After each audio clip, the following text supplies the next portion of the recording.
Magandang araw sa lahat. Welcome po ulit dito sa atin channel ang Biyahe Ikomida. Maraming salamat sa lahat ng nag-subscribe, indeed. Punta tayo sa atin topic. Juan Carlos Labajo Concert, Drama Dance, Kieme Concert.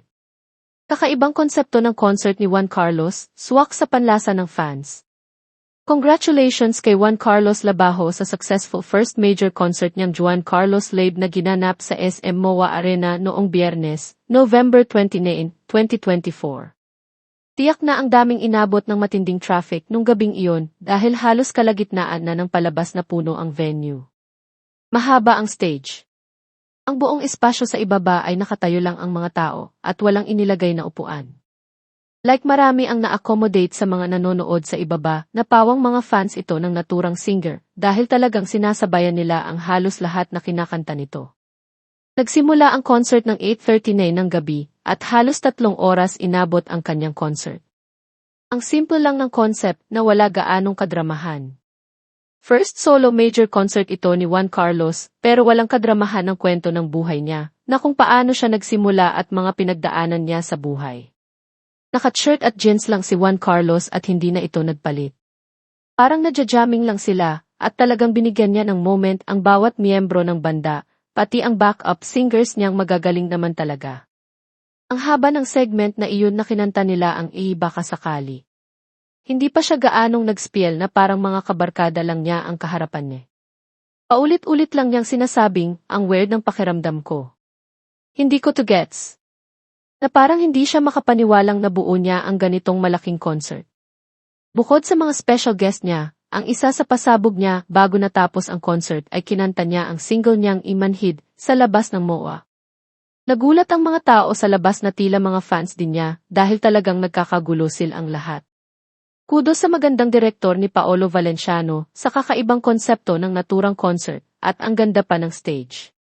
Basta, ibang-iba siya sa madalas na napapanood nating concert, lalo na't first time pa lang ito ni Juan Carlos Labajo.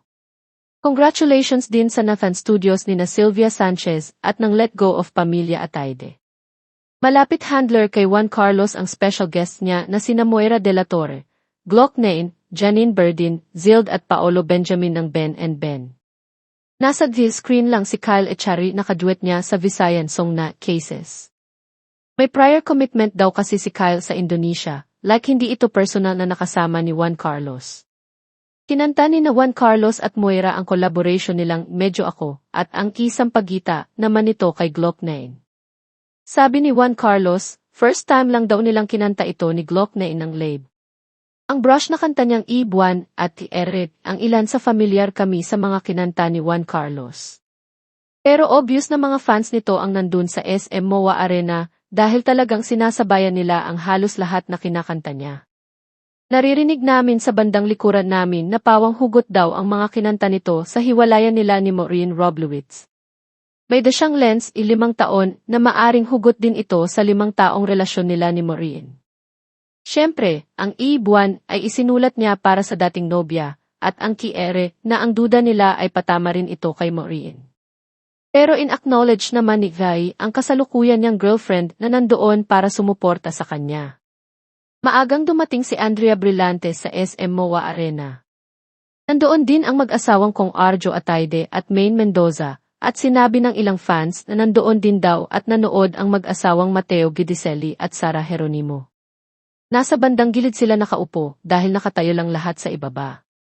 Hindi rin sila ipinapakita sa screen. Basta ang chill-chill lang ng concert na iyon. Hindi na nga nag-encore si Juan Carlos kahit nag-more pa ang mga tao. Nakanta na niya siguro lahat ng mga kanta niya at pasado 11 na kasi. We're so proud of JK. Oh, bihira lang yung mga ganyang klaseng artist. Basta Bisaya. Oo. Ano? Hindi saka stars from The Voice to here. Grabe yung growth niya. At saka amazing talaga yung complete package si JK. Star quality, talent. And this guy, At super sexy! Ito pinaka-sexy sa lahat, oh. Direk Paolo. Grabe, proud product of The Voice. We love you, JK. Congratulations. Yung kanta natin, Yay! Hinausap sa camera. Am, meron kayong pinaplano? Pero, nililigawan ko siya eh. Thanks, Sar. Salamat. Congratulations. Thank you, MJ. seeing everybody, seeing the whole show unfold, tapos yung mga taong pumunta, anong pakiramdam? Gusto ko umiyak, gusto ko. 3 years ko niligawan si JK na mag-concert. At ito, nangyari na. Itong Na-achieve, gawin ko. di ba? Na-achieve ko na. Na-achieve namin dalawa. Saka ang maganda rito, na-achieve mo yung gusto ni JK. Yes. Kakaiba yung lumabas siya. No? Right. Full sa... Lahat yun, idea niya. Idea niya yun. Stage idea niya. Wow. Sila ni Oh, Direk Pao. umihirit si Sarah Geronimo. Sana daw may repeat. Kaya mag-uusap na kami next week. Oh my Kasi sabi God. niya, pag may-repeat, kasama ko.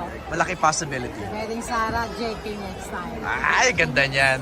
Thank you. Thank you. At yan ang ating latest showbiz chika update for today. Huwag kalimutan mag-subscribe. Click the notification bell for more showbiz chika updates. Like and share the video at suportahan po ang ating Facebook page. Maraming salamat sa lahat ng nag-subscribe, indeed. Magandang buhay sa lahat, paalam.